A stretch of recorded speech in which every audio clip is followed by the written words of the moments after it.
नमस्कार, मैं हूं आलोक और आप देख रहे हैं सत्यहिंदी.com। आइए नजर डालते हैं अब तक की सुर्खियों पर। सुबह 11:15 पर पीएम मोदी संशोधित अयोध्या रेलवे स्टेशन का उद्घाटन करने के लिए कार्यक्रमों की शुरुआत करेंगे। प्रधानमंत्री नए अमृत भारत और वंदे भारत ट्रेनों को भी हरी झंडी दिखाएंगे। दोपहर 12:15 पर नवनिर्मित अयोध्या एयरपोर्ट का अनावरण करेंगे। पीएम मोदी ने एक्स पर लिखा, हमारी सरकार विश्व स्तरीय बुनियादी ढांचे के विकास, कनेक्टिविटी में सुधार और भगवान श्री राम की नगरी अयोध्या की समृद्ध विरासत को संरक्षित करने के लिए प्रतिबद्ध है।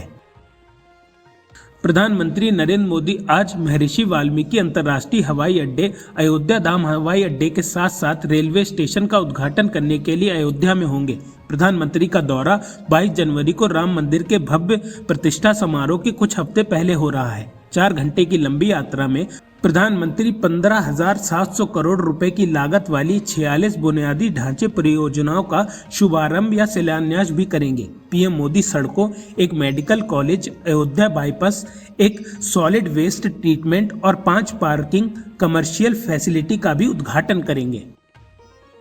बिहार के सीएम नीतीश कुमार एक बार फिर जेडीयू के अध्यक्ष बन गए हैं। 2024 से पहले जेडीयू में बड़ा फेरबदल है।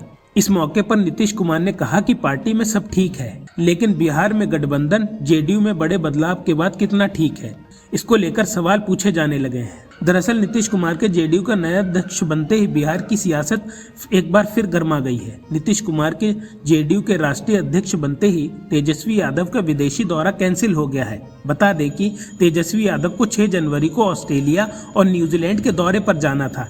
इसके अलावा तेजस्वी यादव 5 जनवरी को ईडी के दफ्तर में भी हाजिर नहीं होंगे।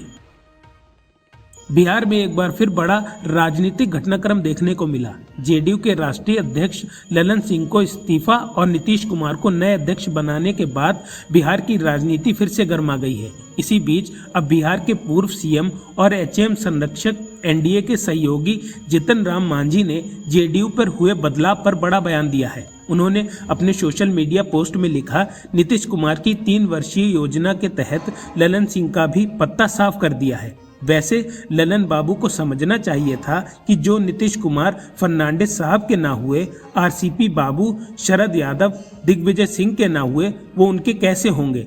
ऐसा कोई सगा नहीं जिसे नीतीश ने ठगा नहीं। संयुक्त राष्ट्र की रिपोर्ट के मुताबिक इजराइल ने गजा में उन जगहों पर भी हमला किया है जहां पर उसने गजा के लोगों को चले जाने को कहा था। यूएन ने कहा है कि इजराइल की सेना, नौसेना और वायुसेना की तरफ से गजा पर की गई बमबारी ने फिलिस्तीनी इलाके दक्षिणी खान यूनिस और रफा क्षेत्रों के कई स्थानों का निशाना बनाया। इससे यहां आवासीय क्षेत्र और नागरिक बुनियादी ढांचे प्रभावित हुए। इसके नतीजे में बड़ी संख्या में मौतें हुई। संयुक्त राष्ट्र ने कहा कि मारे गए लोग उन क्षेत्रों में थे जहां फिलिस्तीनियों को इजरायली बलों की तरफ से उत्तरी गजा से स्थानांतरित करने के आदेश दिए गए थे।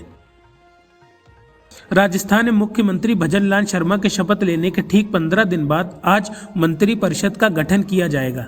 दोपहर 3:15 पर राज्यसभा में राज्यपाल कल्याण मिश्र नए मंत्रियों को शपथ दिलवाएंगे। शपथ से एक दिन पहले शुक्रवार शाम सीएम भजनलाल दिल्ली पहुंचे, जहां उनकी मुलाकात भाजपा के राष्ट्रीय अध्यक्ष जेपी नड्डा से हुई। इसके बाद वह रात को जयपुर लौटे। दिल्ली से आने के बाद उनकी मुलाकात प्रदेश अध्यक्ष सीपी जोशी, राजेंद्र राठौर और प्रदेश सह प्रभारी विजय राहटक से हुई।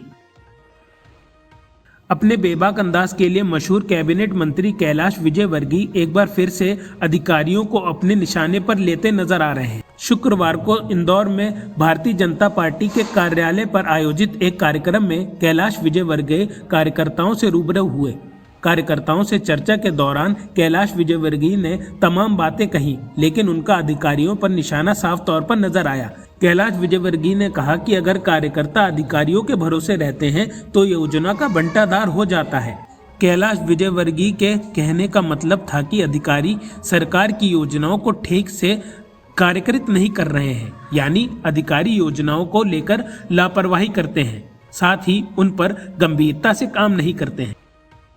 ये कहते हुए कि पाकिस्तान में कट्टरपंथी तत्वों का सामान्यीकरण इस्लामाबाद की राजनीति का एक हिस्सा रहा है। विदेश मंत्रालय ने कहा कि 26/11 हमलों के मास्टरमाइंड हाफिज सईद द्वारा समर्थित एक राजनीतिक दल के चुनाव लड़ने से क्षेत्र के लिए गंभीर सुरक्षा निहितार्थ है। बागची ने विदेश मंत्रालय की साप्ताहिक ब्रीफिंग को संबोधित करते हुए कहा, पाकिस्तान में कट्टरपंथी तत्वों के सामान्य होने और चुनावों में भाग लेने का मुद्दा यह एक आंतरिक मामला है, इसलिए मुझे इस पर टिप्पणी नहीं करनी चाहिए। लेकिन पाकिस्तान में कट्टरपंथी संगठनों का मुख्य धारा में आना कोई नई बात नहीं है और यह उनकी राजनीति का हिस्सा रहा है।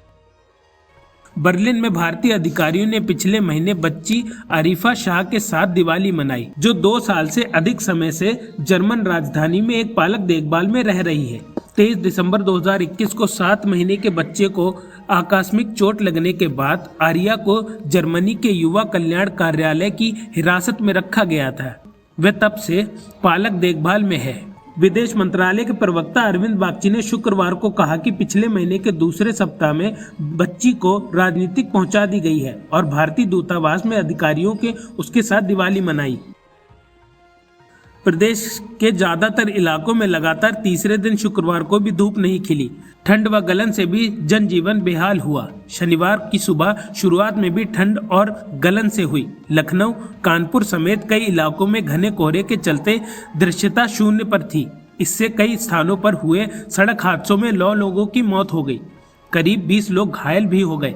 कोहरे की मार यातायात पर इस कदर पड़ी है कि लखनऊ एयरपोर्ट से जाने वाली 7 उड़ानें निष्क्रिय हो गई हैं। मौसम विभाग ने लखनऊ, सीतापुर, हरदोई, बाराबंकी, अमेठी, सुल्तानपुर, अयोध्या, अंबेडकर नगर समेत 30 जिलों में शनिवार को घने कोहरे के कारण रेड अलर्ट जारी कर दिया है। दरभंगा से मौसम में हुए बदलाव ने अपना असर दिखाना शुरू कर दिया है।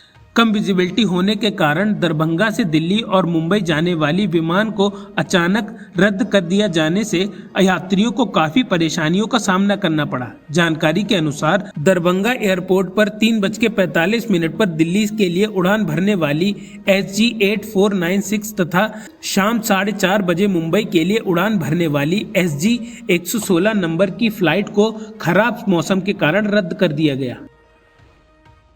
प्रधानमंत्री नरेंद्र मोदी ने शुक्रवार को कहा कि मुख्य सचिवों की तीसरी राष्ट्रीय सम्मेलन में कई मुद्दों पर सार्थक विचार विमर्श हुआ, क्योंकि उन्होंने बेहतर सेवा वितरण सुनिश्चित करने और सभी नागरिकों के लिए सुशासन सुनिश्चित करने के तरीकों पर चर्चा की। प्रधानमंत्री ने एक्स पर कहा, पिछले 2 दिनों में मुख्य सचिवों के सम्मेलन में भाग लिया। हमने नीति संबंध मुद्दों की एक विस्तृत श्रृंखला पर सार्थक विचार विमर्श किया और साथ ही बेहतर सेवा वितरण सुनिश्चित करने के तरीकों पर भी चर्चा की और सभी नागरिकों के लिए सुशासन सुनिश्चित करने पर भी चर्चा की। NCS ने कहा कि शुक्रवार को मणिपुर के उखरुल में रिक्टर स्केल पर 4.6 तीव्रता का भूकंप आया। भूकंप 10:01 पर 120 किलोमीटर की गहराई पर आया।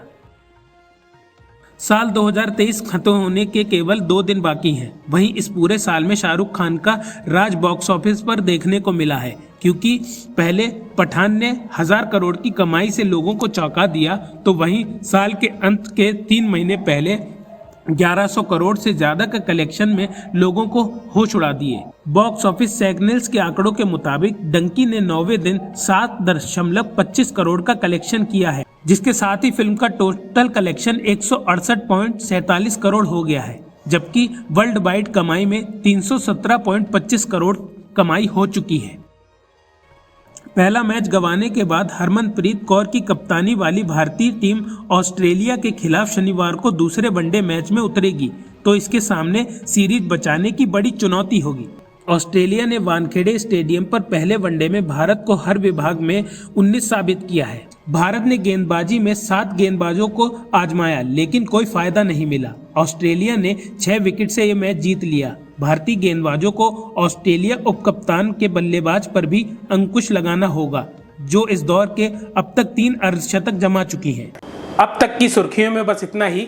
आगे की खबरों के लिए बने रहिए सत्यहिंदी.com पर।